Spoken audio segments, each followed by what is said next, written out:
Marcial. Ahora que es jubilado y displicente, se considera a sí mismo un millonario sin plata. Cultiva, entre otras muchas rarezas, una ciertamente asombrosa. Aprendió a ser feliz con muy poco. Ese estoicismo que saca de las casillas a mamá se parece tanto a la pasividad que solo un experto podría diferenciar una cosa de la otra. Nunca fue un águila de los negocios, y todo lo que obtuvo fue contracción a sangre, sosteniendo el dogma de que el sacrificio es lo más grande que hay, y gracias a la visión emprendedora de Carmen, que condujo el barco en medio de la borrasca y lo llevó a buen puerto. Para hacerlo, mamá tuvo que meter el cadáver de su propio pasado en el placar, mutar gestos e idiomas y adoptar una nueva cultura. Mi papá, en cambio, se quedó detenido en las épocas y los decires de cuando se hizo hombre a orillas del Cantábrico. Eligió así vivir para siempre los míticos años de la juventud. Y hoy, que es un viejo, es un joven a quien las arrugas no pueden alcanzar. Papá resultó ser nieto de labradores e hijo de un herrero asesinado en Normandía. Desde años inmemoriales, los Fernández y los García vivieron en Barcia, un pueblito marino, aledaño a un pintoresco puerto sitiado por pinos y ubicado a 100 kilómetros de Oviedo. Luarca es una playa, un jardín, un bullicio, un ir y venir de barcos, de colores y es sobre todo el aroma cambiante de los claveles, las rosas, el atún fresco y el congrio.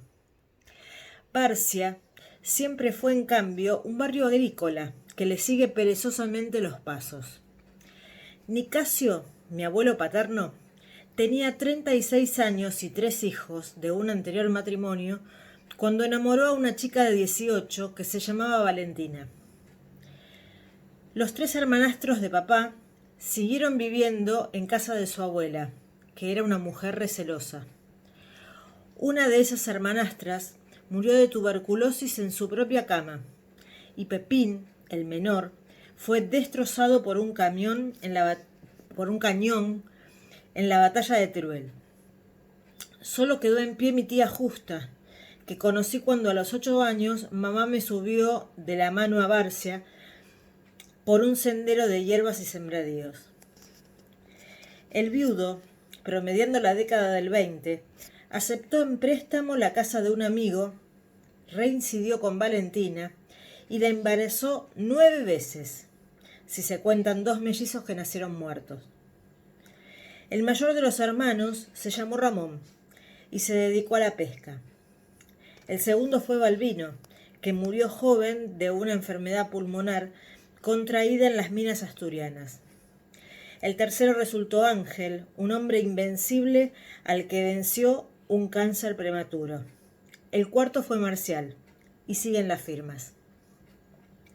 La vieja casa tenía anexado un taller donde Nicasio fabricaba cuchillas, hoces y guadañas para vender en las ferias. Era un tipazo de hombros anchos, fuerza descomunal y pulso firme que dominaba por igual los metales y los caballos. Los fines de semana se emborrachaba, pero nunca perdía los estribos. Un sábado de vinos le apostó a un parroquiano que él podría montar a su yegua indomable. La rodeó despacio, la tomó de las crines, le murmuró unas palabras y la montó de un salto. Entró con ella a la taberna y la frenó sobre el mostrador en medio de escándalos y risas. Los hijos aprovechaban esas pequeñas distracciones para eludir el trabajo y correr por los maizales hasta la playa. Jugaban a la pelota y nadaban un largo rato. Nicasio los esperaba siempre con los rigores del cinturón. A papá lo metieron, para enseñarle a nadar, en un pequeño bote mar adentro y lo empujaron al agua. La desesperación en casa de los Fernández García Siempre fue buena didáctica. Una tarde ya adolescente, Marcial comprobó que la mar no era inofensiva. Transpirado como estaba, luego de descargar papas en un prado vecino, se quitó la ropa y arrojó al océano. Nadaba normalmente 1000 metros hasta una roca, descansaba unos minutos y volvía sin despeinarse ni forzar el aliento. Pero a mitad de ese extraño atardecer, con la playa desierta y sin embarcaciones ni seres humanos a la vista, papá se dio cuenta de que los músculos no le respondían y que jamás alcanzaría la piedra. Se dio vuelta, como si un carguero le colgara de la cintura, y braceó hasta la tierra con todas sus fuerzas. A las 50 brazadas lo acosaron los calambres y le faltó el aire, y con fría lucidez percibió que nadie podía ayudarlo y que se ahogaría. No quiso imaginar la muerte, pero resulta que esa estúpida se le metía por la boca, por la nariz, por los ojos y por las orejas. Arremetió, como luego haría con la vida, elegantemente hacia adelante, suspendiendo las esperanzas y los conflictos, y cerrado a todo pensamiento inútil. En algún momento hizo pie, pero desconfió de la marea y de su propio equilibrio, y llegó arrastrándose a la orilla, y gateó en 4 patas por el barro hasta la arena seca, y solo entonces se tiró boca arriba. Mi abuelo, que nunca se enteró de esa travesura mortal, era jefe de un comité que ayudaba a los pobres. Cuando se desató la guerra civil, tuvo la certeza de que los falangistas vendrían a degollarlo. Como decía Quevedo, no quedaba entonces más que batirse. Reunió a toda su familia y les explicó a los hijos que tendrían que cuidar de su madre y le advirtió a Pepín que no se alistara de voluntario ni para comer. Pepín era valiente, pero la suegra de Nicasio le metía en la cabeza las ideas del franquismo. Nicasio ignoró los odios de esa mujer y ni siquiera intentó modificar las inocentes convicciones de su primogénito. Echó su bolsa al hombro, abrazó a todos y se unió a un grupo de 20 republicanos y juntos se fueron caminando en silencio a los montes y a la batalla. Pepín, poco después, se alistó en el bando contrario, y es un milagro que padre e hijo no se hayan enfrentado a los tiros en los campos de combate. Un mediodía, Marcial vio llegar al alcalde y entrar en la casa de su hermanastra para darle una mala noticia, y escuchó a Justa pegando gritos de locura y de miedo. Pepín había muerto en Teruel. Los fragmentos de su cuerpo habían quedado diseminados por los terrenos de la infantería y no podía dársele siquiera cristiana sepultura. El amigo de Nicasio, que les había prestado la casa, fue encarcelado junto a muchos otros, y todos los días fusilaban a 4 o 5 vecinos. Lo salvó la influencia policial que tenía un ricachón de alma reblandecida. El amigo de mi abuelo conservaba su hacienda, y para que no agonizaran de hambre, les ofreció a Valentina y a sus hijos todo lo que guardaba en el hórreo. Así se denominaba una suerte de granero de altos pilotes y tejas a 4 aguas, donde se guardaban a un par de metros de altura los frutos de la tierra. El primer hórreo que vi en mi vida era una caricatura vacía que tenían y tienen como emblema en el centro asturiano de Buenos Aires, esa Asturias de ficción donde los desterrados simulan vivir en aquel tiempo y en aquella patria. Fue gracias a ese hórreo que los Fernández García, Trapos y Porquería, los parientes más escuálidos de Barcia y sus confines, sobrevivieron al hambre de la guerra y a la orfandad. Llevaban una vida austera y silvestre.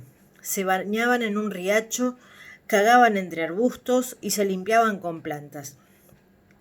Y eran permanentemente acosados por el franquismo triunfante. La novia de Pepín, luego de los breves lutos, se refregaba con un guardia civil y lo alentaba en secreto a que registrara una y otra vez la casa de Nicasio. El amante, con fusil y pequeña tropa, le daba el gusto. Cada semana requisaba a los Fernández García y preguntaban por el ausente. Valentina, impotente ante tanto atropello, tomó un día las cartas y fotos que su marido le enviaba desde el frente y pidió hablar con el jefe del verdugo. El capitán comprendió que mi abuelo no estaba escondido en el monte, y muchísimo menos que se refugiaba de tanto en tanto en su propia casa, y percibió también que el guardia civil actuaba por motivaciones personales. Le ordenó que dejara en paz a esa familia, y así fue como el buitre se dedicó por diversión a otras presas. En una peña quiso sobrar una noche a unos montañeses, y estos lo mataron a puñetazos, y lo tiraron desde lo alto de un puente. La primera carta que Nicasio escribió empezaba diciendo: «¿Cuántas veces pensé en vosotros?». Eran misivas rápidas y cariñosas, que burlaban el cerco y mostraban a un hombre que no empuñaba armas sino herramientas. Remachaba puentes, reparaba pistolas y bayonetas y trabajaba el hierro fundido de los rebeldes de toda España. Luego, perseguido en la derrota, cruzó junto a otros la frontera y se refugió en una granja francesa. Allí lo sorprendió la Segunda Guerra Mundial y el desembarco de Normandía. Un día las cartas cesaron y se sobreentendió en Barcia que Nicasio había muerto. Un abogado, varios años después, le confirmó a mi abuela que el cadáver había sido enterrado en una fosa anónima a pocos kilómetros del mar del día D, y muchos trámites y lustros más tarde, el Estado alemán admitió la responsabilidad e indemnizó a Valentina con una pensión. Pero nadie podía asegurar nada en aquellos tiempos siniestros. Un ciudadano de Luarca, que había partido a la lucha, fue dado por muerto luego de varios años de desaparición. Su mujer, creyéndolo en el cielo, se casó con otro asturiano. Cuando el primero regresó y descubrió la desgracia, tomó sus trapos con la resignación del destino y se marchó para no empeorar las cosas. Mi abuela Valentina, que al final era afecta de los culebrones, me lo contó pelando una pera con la misma indolencia con que se cuenta la reaparición de un lunar. Su familia aguantó como pudo las manifestaciones de los franquistas de primera y última hora, que festejaban la recuperación de Oviedo o la toma de León, parando frente a cada casa de cada republicano y dedicándole cantos amenazantes y fieros insultos. En la calle, en la escuela, en el campo o en la mar, los hijos de los vencedores degradaban a los hijos de los vencidos con un epíteto. «Rojos», les gritaban. Papá y sus hermanos no se sentían rojos ni blancos y estaban tan lejos del marxismo-leninismo como de la Argentina, pero reaccionaban con puños, patadas y codazos. Marcial recuerda peleas colectivas de a decenas, espalda con espalda, y rompiendo narices y bocas, y volviendo alegres y sangrantes por el prado, mientras cantaban: «Ellos eran 4 y nosotros 8. Qué paliza le dimos, ellos a nosotros». A los 15 años, Marcial plantaba eucaliptos en el gigantesco vivero de Luarca, y a los 16 abría cuevas para los grandes pinos a sueldo de la forestal. A los 17, temblando de miedo, mintió la mayoría de edad a un capataz falangista para que lo tomaran en el ferrocarril. Pico y pala, y luego ayudante de barrenero. Aquel trabajo era emocionante. Había que aprender a manejar la dinamita y abrir túneles en las montañas de granito. Marcial encendía las mechas y echaba a correr, y de pronto el mundo se venía abajo. Polvo y piedras lo alcanzaban y los oídos parecían estallar. A esos juegos debe una lesión crónica en el pulmón y una sordera mal disimulada. Una mañana, el capataz hizo mal los cálculos y la explosión provocó un derrumbe. Papá y su compañero de mecha quedaron atrapados en la oscuridad y en el dolor. Sacaron a Marcial con un tajo en la frente y una hendidura en el cráneo. Aturdido, percibió que su compañero seguía dentro y volvió a buscarlo con un farol. En la penumbra y a los gritos, vio las piernas y tiró de ellas. Su compañero vivió y festejó su buena fortuna, pero murió al poco tiempo por culpa de los golpes y quizás también por ese enfermizo polvo de sílice que las precarias mascarillas de entonces no repelían. Papá era apuesto y muy buen bailarín. Hechizaba a las chicas de los pueblos, pero no llegaba muy lejos, porque no resultaba un buen partido. Era Marcial de Valentina, y eso en la región solo podía significar una cosa: mucha pinta y poco cobre. Se anotó en la marina, tuvo 2 meses de instrucción y navegó 2 años en el crucero Galicia, un buque de 175 metros y 650 tripulantes. Aquella aventura lo llevaría a las costas del África y a todos los puertos de España, Canarias y Portugal, y templaría definitivamente ese carácter impasible de héroe de película. Hay que decirlo, mi padre admiraba y se parecía a Tyrone Power, el torero trágico de Sangre y Arena, y el vigoroso espadachín del Cisne Negro. No cargaba capa, ni muleta, ni espada, y jamás enamoró a Rita Hayworth, pero aprendió a usar el Mauser. Se dejó el bigotito de Diego de la Vega y se recibió de galán serio en Vigo, La Coruña, Cádiz y Ferrol. Bien es cierto que sus máximas alegrías las tuvo en casa de citas, a 15 pesetas la hora, pero el impecable uniforme blanco le había refinado la estampa y a partir de entonces le sobraron novias y problemas sentimentales. A bordo lo llamaban Asturias. Practicaba boxeo con unos vascos y un día, en el Sollado, le rompió la mandíbula a un gallego que lo azuzaba. Solo una vez, en toda esa temporada, supo lo que era el miedo en el crucero Galicia. Fue precisamente en la costa gallega. Marcial hacía guardia en el puente, y una furiosa tempestad levantó olas monumentales y entornó el barco.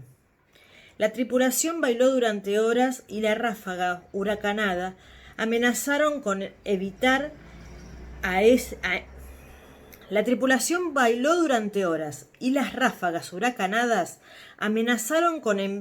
ese inmenso acorazado al mismísimo fondo del mar.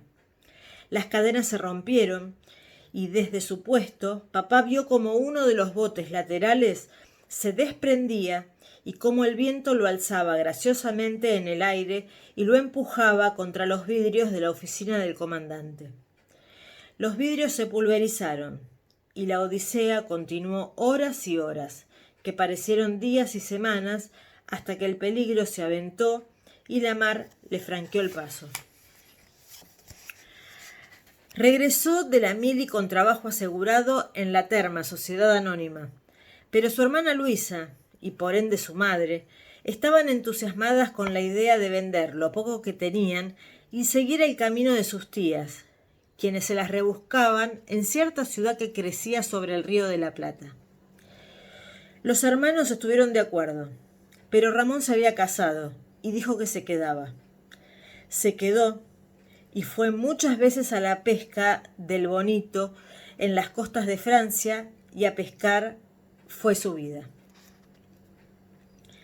Y puedo decir que ahora está muerto, pero que yo dormí alguna vez en su maravillosa casa al borde de un acantilado que visitan de mañana y de tarde las gaviotas.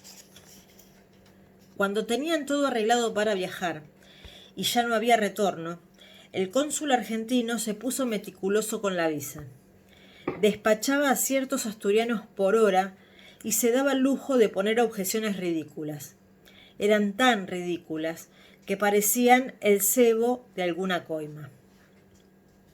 el cónsul detectó un dedo mocho en la mano izquierda de Valentina y decretó que esa lesión la hacía inútil para el trabajo y por lo tanto inviable para emigrar. Sin dinero, sin tiempo y sin chances, Marcial recurrió a su prima, que era cocinera del gobernador, y ese fue magnánimo y ejecutivo. El cónsul reculó y firmó los papeles a regañadientes, y el buque de carga Entre Ríos lo llevó a la otra orilla del mundo.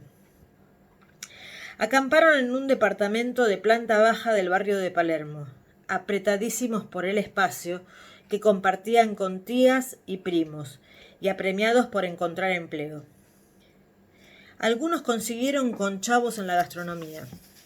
Luisa se anotó en la fábrica de medias Reina Cristina, que quedaba en Bonplaño, Honduras.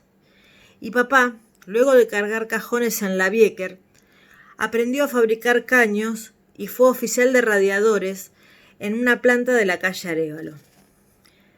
Palermo, que en la primerísima oleada de inmigrantes había sido invadida por calabreses y napolitanos, cobijaba en esos años 40 a la gran familia española. A eso se debió en parte que Carmen y Marcial se tropezaran en el Cangas de Narcea y se dieran una nueva vuelta de tuerca a esta historia. Pero no es menos cierto que en cuanto pudieron levantar cabeza, la viuda y los hijos de Nicasio alquilaron un departamento amplio en la calle Montiel y se fugaron a Mataderos. Quedaron en el barrio papá fabricando radiadores y mi tío Ángel, que todavía es una leyenda por los cafetines de Córdoba y Niceto Vega. Ángel manejaba un camión de larga distancia y tenía fama de camorrero.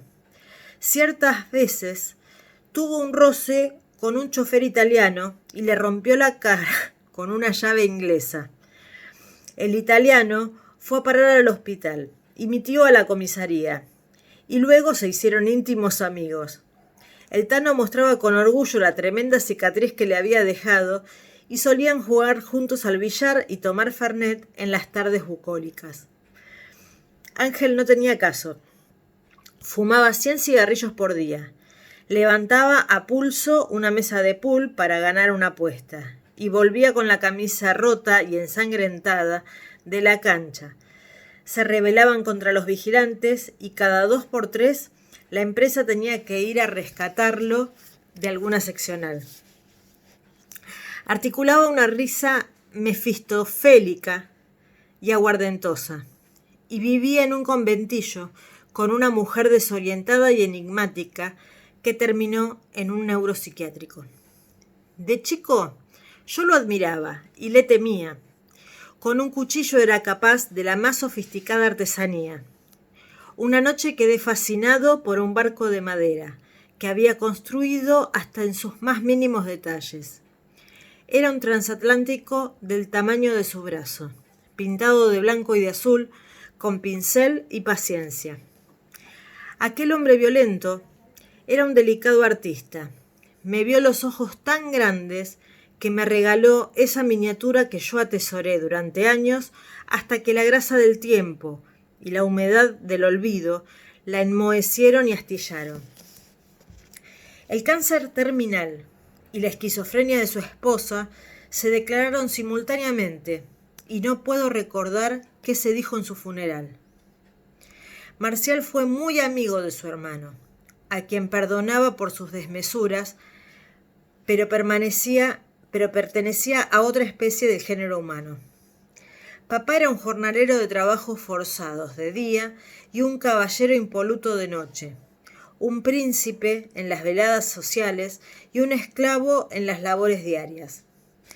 Permitía que, como la mar, el destino tomara decisiones en su nombre, sabiendo de antemano que es ilusoria la autodeterminación de los individuos, y se dejaba llevar así por las corrientes marinas. A ese fatalismo se debe la mansedumbre con que aceptó trasplantarse, huir frívolamente de su tierra y padecer 50 años de añoranzas. Intuyó alguna vez que a mayor conciencia, mayor desdicha, y que no debía preguntarse demasiado, puesto que todo a nuestro alrededor, salvo la muerte, suele ser niebla, confusión y engaño.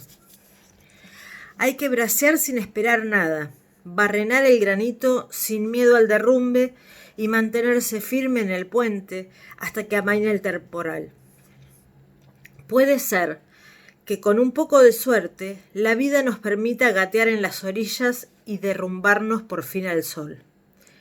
Papá sostenía, como cualquier inmigrante, que se avanzaba sufriendo y que por lo tanto sufrir es avanzar. Pero se dio el timón a Dios, al azar y a mi madre, se hizo inmune a las grandes ambiciones y a pesar de los dolores de cabeza que le esperaban, supo construirse ese pequeño manual de felicidad personal del que jamás se apartó.